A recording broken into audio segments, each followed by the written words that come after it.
ABC Thursdays. Welcome back. Grey's Anatomy is all new. Why didn't you tell me you were pregnant? The drama going down Bungee jumping from the bridge, his cord snapped. We need all hands on deck. is unbelievable. You think you're God's gift to this hospital? You're just another doctor. My relationship with Catherine is complicated. I'm gonna sue you. Your lawyers know where to find me. You're unbelievable. Grey's Anatomy. All new Thursdays, 10/9 Central on ABC and stream on Hulu. Fever, cough, congestion. When the symptoms keep coming, but you've got to keep going, you can rely on Mucinex Fast Max All-in-One. Just one dose of Mucinex Fast Max All-in-One relieves up to 9 cold and flu symptoms, helping you get on with your day. Need cold and flu relief? Get Mucinex Fast Max All-in-One and Done Relief. It's comeback season. Use as directed. Hey Retrospectors, I have a fantastic podcast recommendation for you, and that is Pretty Much Pop. It's a culture podcast. They talk about telly, movies, music, games, podcasts, novels, comedy, theatre, and they explore why and how we consume these things. How does pop culture even work in a world that is so fragmented? Where is the line between trash and treasure? Pretty Much Pop brings together philosophers, artists, comedians, and other smart folks to attempt to answer these questions. Most of what people like is pretty weird when you think about it. So thinking about it is what Pretty Much Pop does.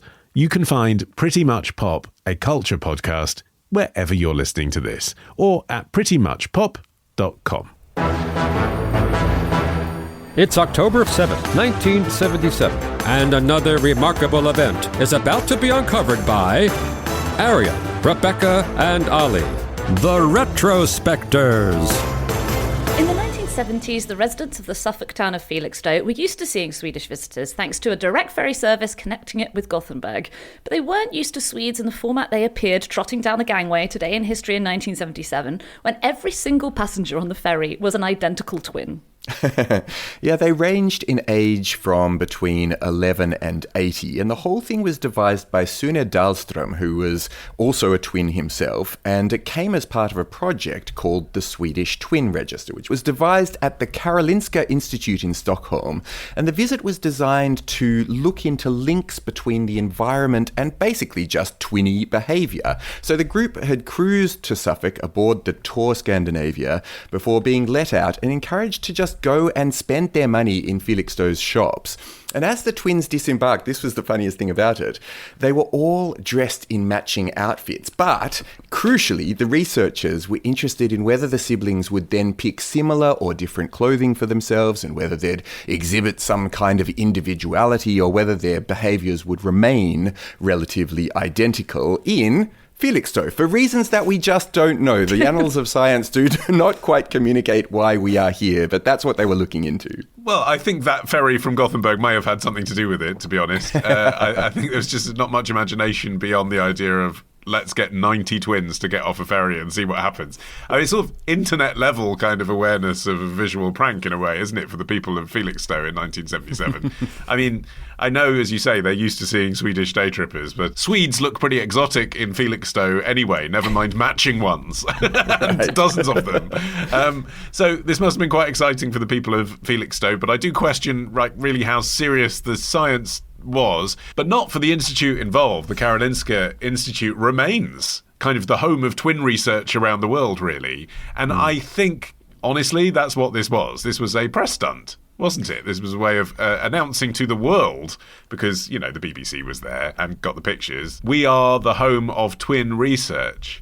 It matters because, obviously, if you're the home of twin research, you need to attract twins from around the world to come and subject themselves to your scientific research. And by coming to Britain, it meant that more of Europe than you'd get by just doing a similar thing in Sweden was suddenly alerted to the fact, if you're a twin, I'd be interested in volunteering for some research. And the Karolinska Institute has become, like I say, the centre of twin research around the world. Yeah, I think there was definitely a sort of press stunt aspect to it, particularly because the guy that you mentioned, Arian, who organised it, Sune Dahlström, was not a member of the Karolinska Institute or a scientist. He was a cruise ferry captain. He was the captain of the Tour Scandinavia cruise ferry.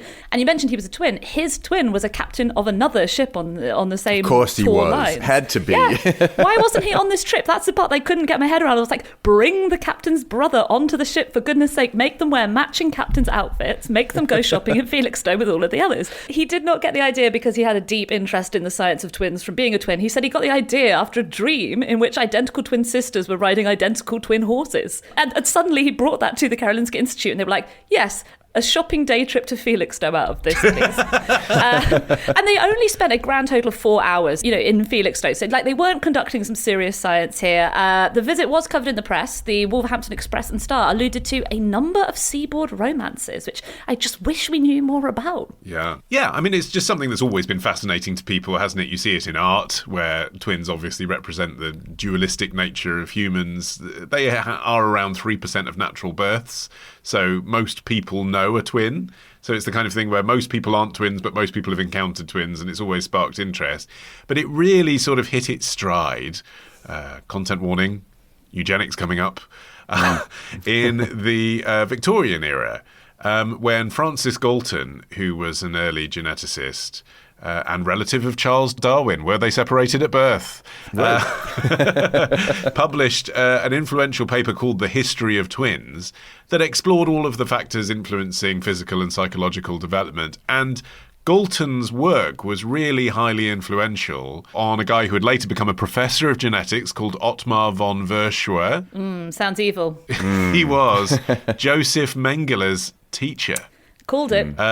So we've got onto this before, the horrific experiments of Mengele at Nazi concentration camps, which often involved twins, and this idea of what happens if we take two people who are exactly the same and subject one to horrible torture and not the other. All of that comes from the views of Verschuer, who wanted to develop a big data approach to twins being used for science, not just come and see what happens, but let's actually record every detail of how you're different, how you're the same, so that we may create one day, quote, a highly gifted race of men through selective breeding. I mean, so that was the evil version of the big data approach, but the Swedish Twin Registry was the benign version, if not even the positive version of this approach. It was the most comprehensive database that ever been developed, and the way they did it was completely fascinating. It involved so much work. So Stockholm researchers first started talking about the project in the 1950s. They were trying to think of ways to objectively study the impact of environmental factors and life choices on people compared to sort of their genetics. And they began by contacting every parish in Sweden to ask for birth records of twins born from 1886 to 1925. So at the beginning, they were looking specifically for adult twins because they were interested in things like smoking and alcohol, so they wanted to study adults. So they used this to compile a master list of suspected twins. And in 1960, they began the other mammoth task, contacting all the living twins they had identified, inviting them to complete a questionnaire. In 1961, as the results started coming back in, the registry was officially established. There are now 97,000 pairs of twins contained in the register, and that's thought to include every known twin born in Sweden since 1886, making it the most comprehensive register of its kind. And it's only getting bigger. Since 2004, all Swedish twins were invited to join the child and adolescent twin study on their 9th birthday, like a less exciting Hogwarts. Ooh. I mean, worth saying what they've taught us, by the way. So as a result of the research of this institute, we now know that osteoarthritis, cataracts, and back pain has a genetic basis. That wasn't clear before. We know that genes account for the same amount of variability in eating disorders as they do in schizophrenia and bipolar disorder. And we've learned that genetics do account for some homosexual behaviour, around 35% of the variance in men. So all of that came out of these studies in Sweden. Yeah, I mean, there are some fascinating things that they've discovered. Another one that caught my eye was their study into the heritability of lifespan. And they found that lifespan is not, as you may expect, dictated primarily by your genes. In fact, only 25% of how long you live is based on how your genes shape up when you're born. The other 75% is down to things that happen to you, like getting cancer or, being squashed by a meteorite or whatever. But they also had this really interesting study about smoking, and that is where this institute all began, as Rebecca said. Their research into smoking found not just that genetic factors strongly influence the likelihood of developing cancer, but also also taking up smoking in the first place. And I think that from the point of the 1950s to now is the kind of thing that was really being discovered through these twin studies, which was the sort of psychological component as well as physiological component to human life outcomes. And I think that is a thing that continues to be fascinating about twin studies. The Institute is currently looking into the impact of education on longevity by analysing 50,000 sets of twins. And I think that's the fascinating thing that they have now. They have this massive data set, so they can really draw on huge numbers before they make their conclusions. And what they're finding is that different levels of education, yes, probably unsurprisingly, do have an impact on how long you live. And so there's these big recommendations being made to countries with poorer educational quality that they should lift the education of their people and that they'll get like longer lifespans out of it. So there's really good sort of positive research being done there. Yeah, I've heard that apparently if you listen to a 10-minute daily history podcast, you're more likely to live into your 90s. That's a fact. To hear more from us on this topic, join Club Retrospectors now. Unlock our weekly bonus bits at patreon.com/retrospectors. Patreon.com/retrospectors.